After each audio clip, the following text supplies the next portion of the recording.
E aí, vamos falar um pouquinho sobre a história da psicanálise, sobre algumas tensões da parte política, vamos dizer assim.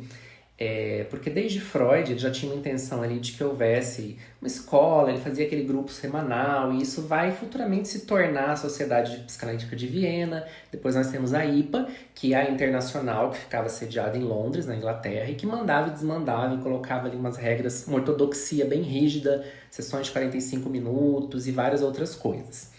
Dentro da SPP, que é uma sociedade que é afiliada à IPA, ou seja, reconhecida pela IPA, que é importante falar dessa escola, porque envolve o Lacan aí, nós temos Lowenstein, Marie Bonaparte, o Pichon, que fazem parte ali, mas nós já temos uma tensão. De um lado, nós temos Lowenstein e Marie Bonaparte, que tem um caso, tá? Eles têm um namorico ali, fofoquinha básica, e eles querem uma psicanálise mais voltada, assim, para essa psicanálise inglesa. E já nós temos do outro lado o Pichon, que não, ele quer uma psicanálise francesa, uma coisa sem tanta influência. Bom, você deve estar se perguntando que horas que entra o Lacan nesse negócio todo, né? O Lacan entra aí porque ele começa a fazer análise com Lowenstein. É uma análise que começa em 1932, vai até 1938. E essa análise ela termina por meio de um acordo intermediado pelo Pichon. Porque, assim, as análises naquela época, elas eram feitas todos os dias, 45 minutos, aquela coisa rígida. O Lacan criticava seu próprio analista. Só que assim, elas terminavam mais rápido. Então, 2 ou 3 anos você terminava a sua análise, você poderia ser membro titular da escola, formar outros analistas. Só que isso não acontecia com Lacan, né? O Lowenstein não finalizava a análise de Lacan, aquilo continuava. Isso incomodou muito o Lacan a ponto dele pedir ajuda. E aí quem vai intervir pelo Lacan, então, é o Pichon. O Lacan faz um pedido para ele, o Pichon vai lá e fala, Lowenstein, liberem o Lacan, cara, vamos lá. Vamos entrar num acordo e tal. O Lowenstein fala, beleza, né? Mas a condição é que o Lacan um dia volte a fazer análise comigo. E o Lacan fala, cara, fica sussa, de boas, na moral, eu volto a fazer análise com você, eu prometo. Né? E aí o Lacan vira analista titular, pode ser analista de data e nunca mais volta para fazer análise com o Lowenstein. O Lowenstein vai ficar super possesso. Depois ele escreve uma cartinha, que daqui a pouco eu conto para vocês, para Marie Bonaparte, reclamando do Lacan, que o Lacan não cumpriu o prometido, enfim, que era um traidor, um trapaceiro, né? Aí em 1938 o Lacan é finalmente aceito como titular na SPP, então ele vai poder ali exercer as funções que ele quer, só que aí entra a Segunda Guerra, né? E as atividades dessa escola, dessa sociedade são meio que paralisadas. Os analistas que são judeus, como Lowenstein, que era a analista do Lacan, precisam sair dali. O Lowenstein vai para Nova York.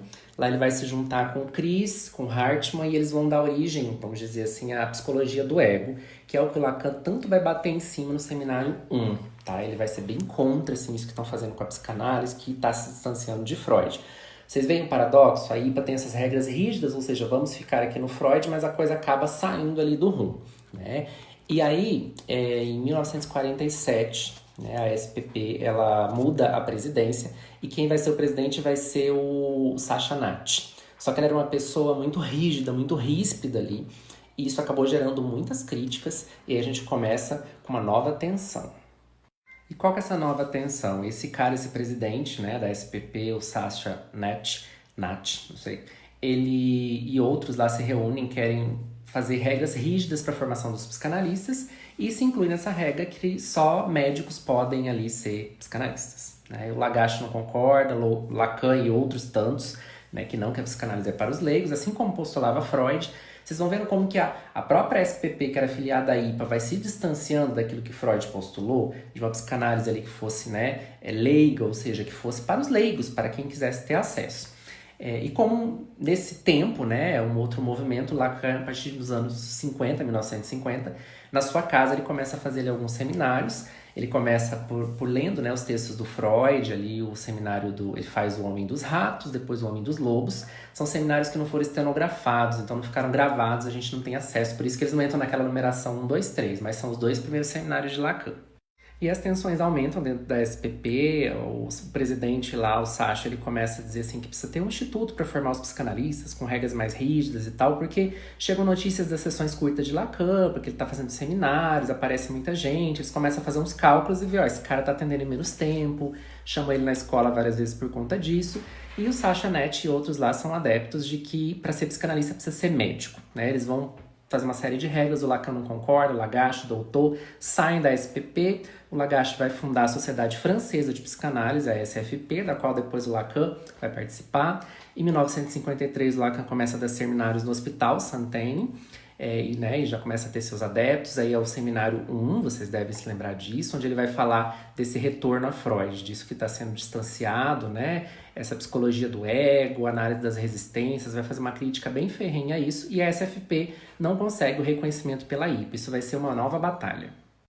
Bom, aí a batalha pelo reconhecimento da SFP pela IPA continua, o Lacan faz uma carta para o Lowenstein, pede para ele, né, ajudar ali, porque o Sacha Net é uma pessoa muito, muito ríspida e tal, e não adianta, e as tensões vão aumentando, aí o Lacan resolve sair, o Lagache e muitos outros saem, o Lacan vai fundar a Escola Freudiana de Paris e o Lagache vai fundar uma outra escola.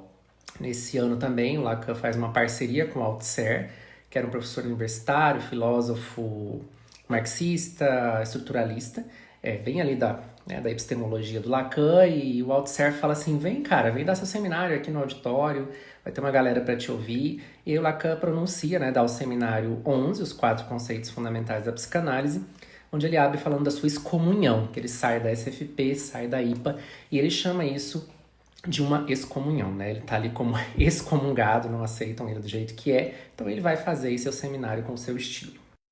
Bom, mas o Lacan é um cara que não para, né? E aí o que acontece? Em 1967, ele escreve a proposição, né, sobre psicanalista na escola, e ele vai propor um dispositivo, o dispositivo do passe, que visa ali provar, verificar, né, ao final de uma análise, como é que termina uma análise, se terminou ou não. Há muita discórdia sobre esse dispositivo, muita coisa estranha acontece, e alguns dos seus seguidores ali da sua escola, Pierre Alagnot, François Perrier, Jean Paul, eles saem e formam o que é chamado de quarto grupo. Então tem mais essa cisão. Depois, os seminários do Lacan ficam a cargo do Jacques Alain Miller, que é genro do Lacan, então ele que ficou a cargo de fazer essa edição. E em 1980, como se não bastasse, é o ano da morte de Lacan, antes de morrer ele dissolve a sua escola. Então, o conceito de escola que o Lacan tem é uma escola como um refúgio. Então, um refúgio para a singularidade, a particularidade, o estilo de cada um. Olha só quanta reviravolta, né? E para terminar, uma fofoquinha, né? O que acontece com a carta que o Lacan manda para o Lowenstein, uma carta quilométrica? O Lowenstein não responde, mas em 53 ele manda uma carta para Marie Bonaparte, seu grande affaire, reclamando do Lacan, falando que o Lacan foi um trapaceiro, que fez um acordo e não cumpriu, e chamando os analisandos de Lacan de potros, que são analisados às pressas por causa das sessões de tempo variável, de tempo mais curto, né?